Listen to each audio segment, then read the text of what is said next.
favorite part of the day, Everett? I know, right? You know, Everett, we were talking to Kelly the other day about, you know, all of a sudden names coming up in the Heisman, and I mean, that's just a reality that you're probably going to have to deal with. And he said he felt like, you know, you're perfectly capable of handling all that and putting it in the proper perspective. When you start hearing your name with Heisman, how do you react to it?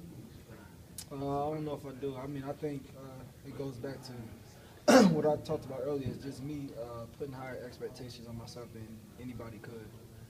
So I feel like my challenge is to please myself in a sense. You know, I think I have you know, a lot of potential. I think, you know, even this team has a lot of potential, but you know, it comes down to, you know, like Coach Kelly talked about, preparation and things like that. So for me, I can only control what I can control, Right. and that's my. So you expect that of yourself. I mean, you, at the end of the day, you expect to be a guy that plays well enough to be put in that conversation. Well, I mean, for me, I want to be great. You know, so I think I expect a lot of myself. You know, just in my preparation and my performance and things like that. Right. So if the Heisman or whatever may come, then it comes. But you know, I think that's a byproduct of, you know, what I expect out of myself. Right. Do you have, I mean, I think everybody's emotions were a little bit high early on, and you guys struggle with the clock and the timeouts. I mean, do you find yourself having to kind of keep your emotions in check sometimes in big games, just the excitement of the moment? I always try to remain calm. You know, that's always been my thing, is just, you know, being the quarterback, being you know, the leader, you know, that they're going to look to in times like that. You know, you got to remain calm. So I don't think I really get too you know, frustrated or anything like that. How much fun has the first 2 weeks been for you? It's been pretty good. Sorry. I'll just hit the mic. But it's been pretty good so far. I mean, I think we saw we have a lot of potential. I would say I think you guys saw that we have a lot of potential. I think that's something that we knew going into the offseason, you know, coming out of the offseason, things like that. I think for us now is, you know, we still got to progress. You know, potential. You know, we have to reach our full potential. You know, so we got to keep pushing, keep progressing, things like that. How do you make sure to avoid a letdown this week? Obviously, you guys are coming off a huge high.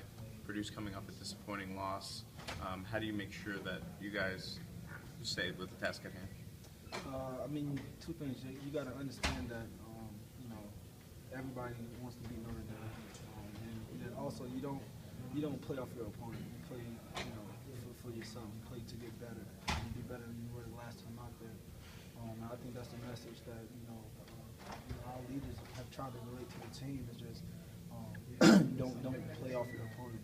You know, we got a pretty strenuous schedule this year, so you can't just say, oh well, you know, I'm not gonna play hard, you know, 1 week and then say I'm gonna play hard the next week. You know, you gotta try to go out there and just perform better than you did the last time you was out there. What has Will Fuller done to be the go-to receiver that you're able to have confidence in?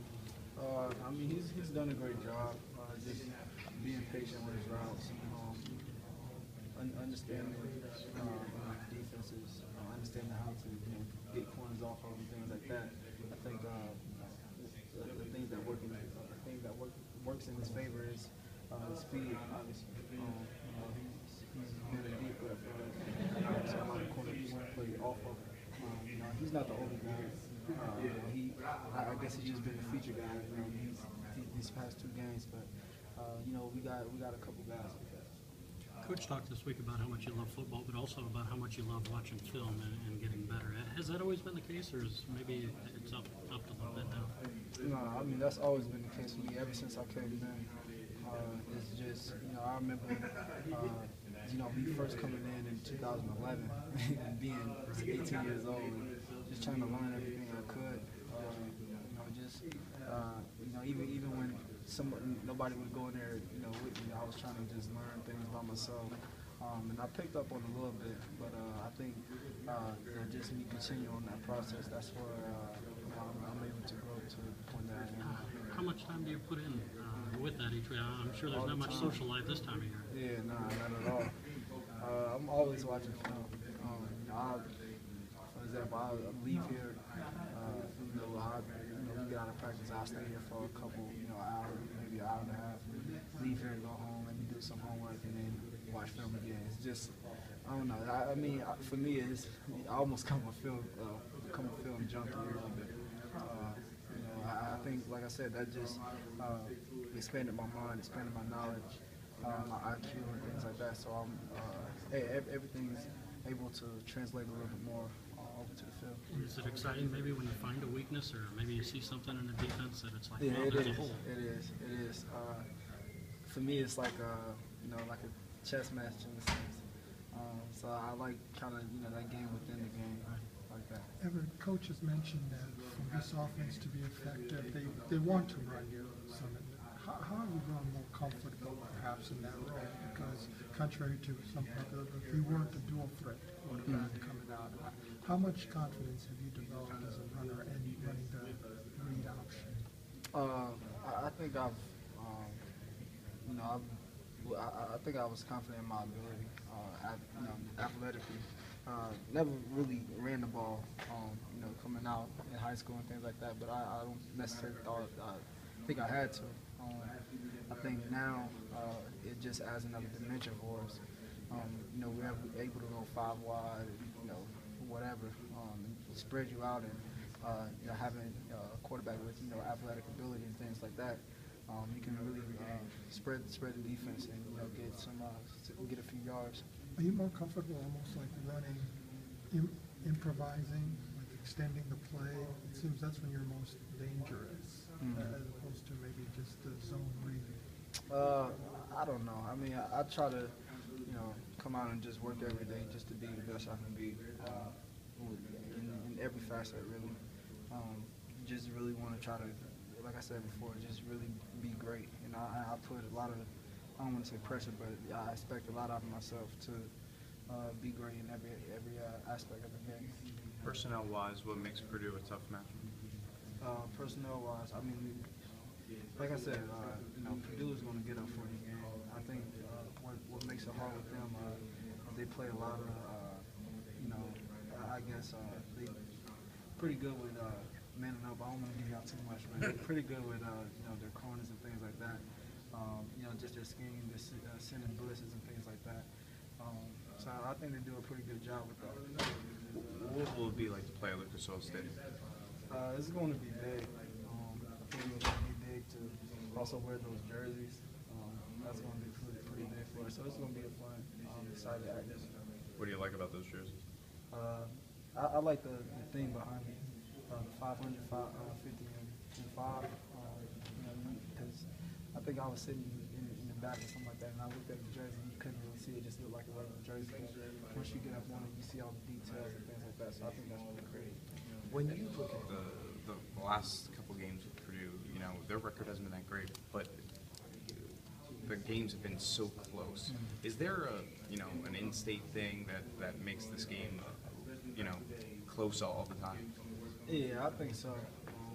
You know, even going back to 2012, they played us pretty tough, and you know, we're getting close. So you know, it's definitely you know, not taking Purdue lightly at all. Contrary to popular belief.